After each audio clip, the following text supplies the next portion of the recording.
No, it's so hard to do what you really, really desperately want in life. It's so much easier just to do you don't care either way about. Wow. Yes, it finally happened. Cate Blanchett just dropped a bombshell on Blake Lively and didn't even flinch.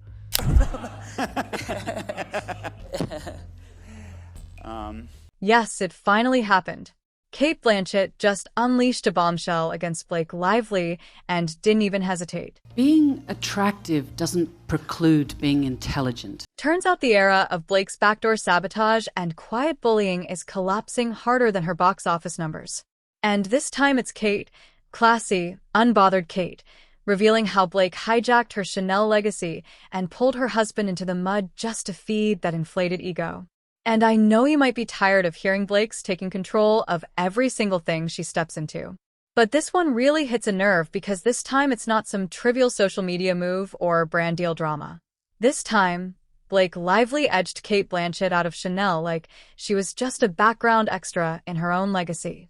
And yes, we're talking about Cate Blanchett, a woman whose entire career is built on genuine talent, not staged lighting and lemon aesthetics. Cate Blanchett, what is your moral compass? Where does kindness and humanity sit in a brutal world? Because those are important questions to ask right now. In my vagina. Cate was the face of Chanel for over 10 years. She didn't need to post phony deep quotes or stage photo shoots in her kitchen to prove anything.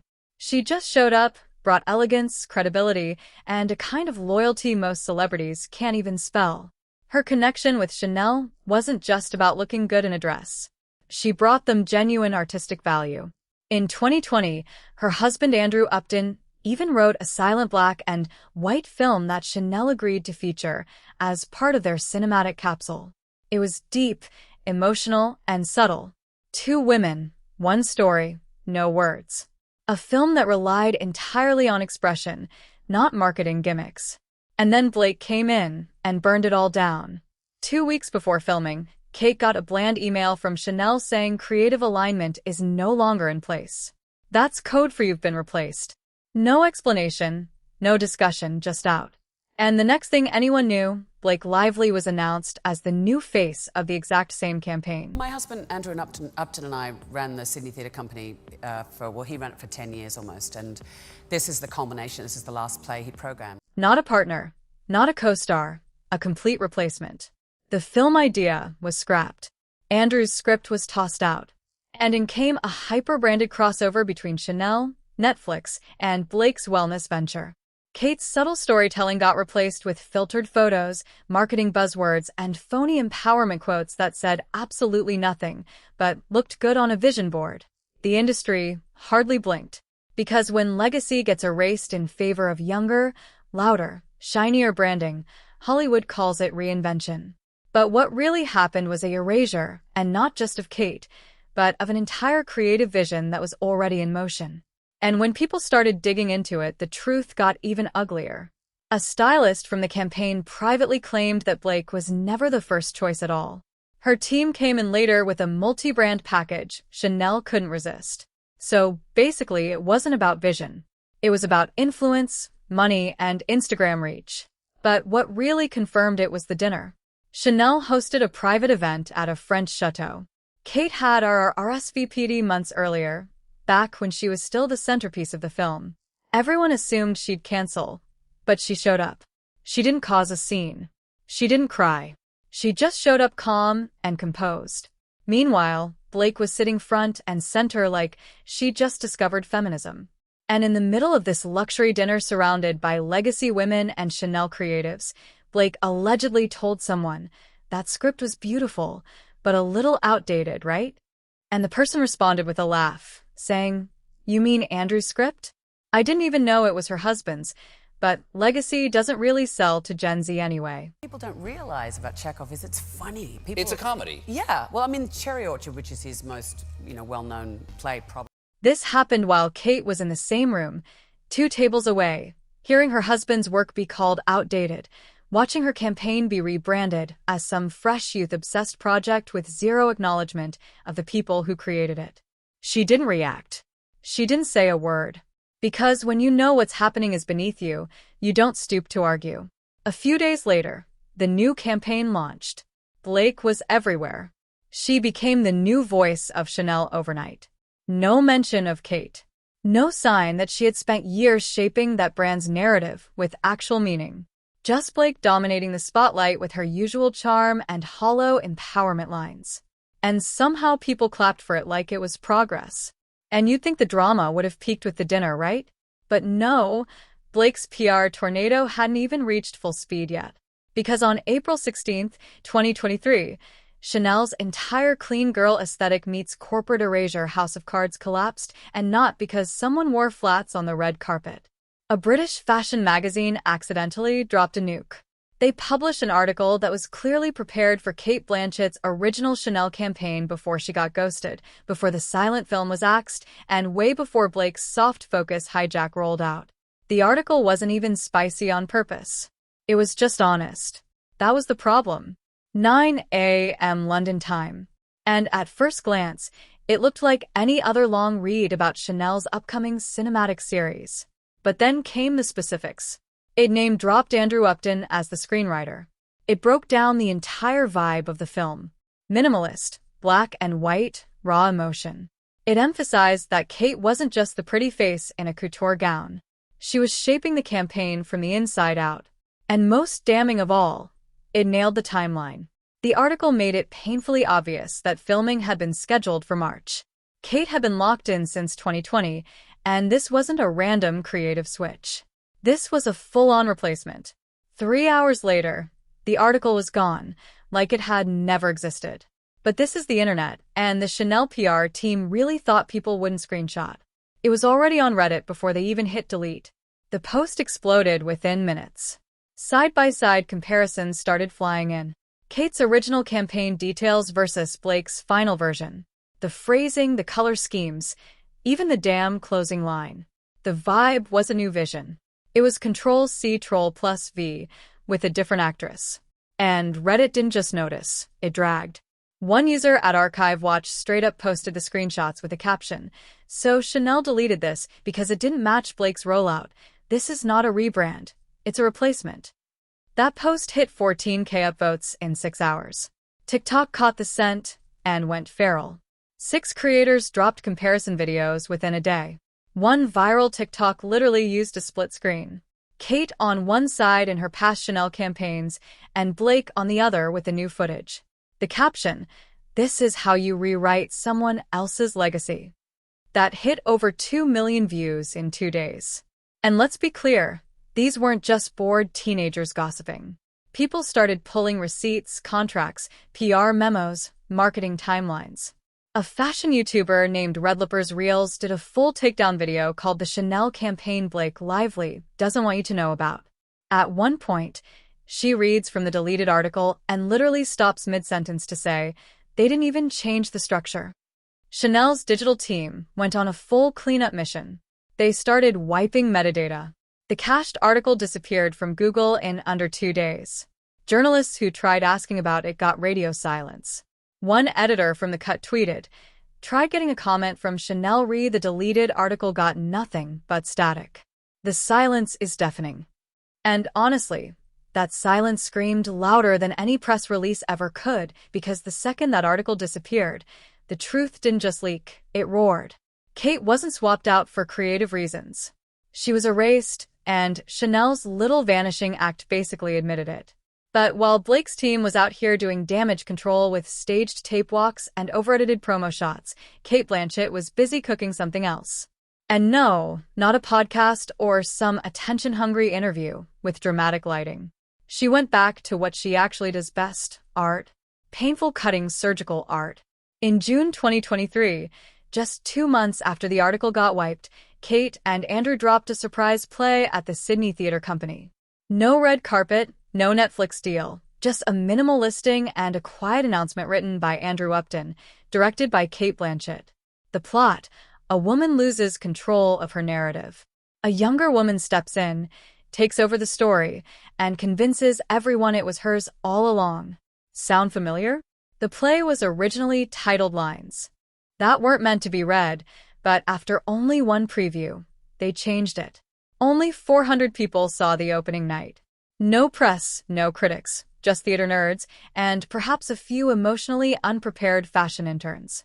But someone recorded a 1-minute clip from the third act and posted it on Reddit the next morning, and that was all it took. Cate's character stares her rival down and delivers the line that detonated the entire internet. The worst part isn't that you took it, it's that you convinced them it was always yours. And now when they applaud, I'm clapping, too, because I don't even recognize what they're praising anymore. That line hit TikTok, Instagram, Tumblr, everywhere within hours. Fashion Twitter was reposting it with captions like, "This isn't fiction. This is a confession." TikTok edits started pairing it with Blake's Chanel campaign shots. One viral post simply said, "She's not acting. She's telling you what happened." And it crossed 5 million views in less than a week. But here's the thing. Cate didn't need press. She didn't need to fight back. She just needed the truth to bleed through the art. And she did it so precisely, so quietly that the audience didn't even realize they were watching a revenge monologue until it was already echoing in their heads. By mid-July 2023, the glossy illusion Blake Lively's team had been desperately clinging to finally gave up and collapsed like a flimsy pop-up tent in a windstorm. And this time, the cracks weren't behind velvet curtains. They were live, leaking, and public. It started with one email, just one. A leak from inside Blake's own PR team that landed in a Discord server dedicated to marketing tea. And wow, what a mess. The email dated July 10th, 2023 came from Blake's senior brand manager. And near the bottom was one bolded sentence that basically set the internet on fire. "If Cate's going to go the art revenge route, we'll need to elevate the language around Blake's arc shift messaging to creative reclamation." That phrase, a war crime in 2 words. Social media saw it, didn't even blink, and immediately went in for the kill. Twitter ripped it to shreds within hours. Memes started flying so fast it felt like a digital roast in real time. One tweet from PRF Fails Central summed it up perfectly. "Creative reclamation is what you call it when you steal someone's story, get caught, and then try to rename the theft like it's performance art." It spiraled from there. Fake campaign slogans popped up everywhere. Someone tweeted, "Just stole my cousin's birthday party idea and called it festive reclamation." Another gem ruined my coworker's pitch and labeled it corporate alignment therapy. By July 12th, creative reclamation was trending, not as PR brilliance, but as a massive branding punchline. Reddit exploded. Intoro 6. But this wasn't just social media mockery.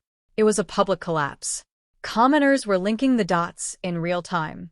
Cate's Berlin quote, the Chanel article that mysteriously vanished, that play called the credit, and now this desperate PR scramble.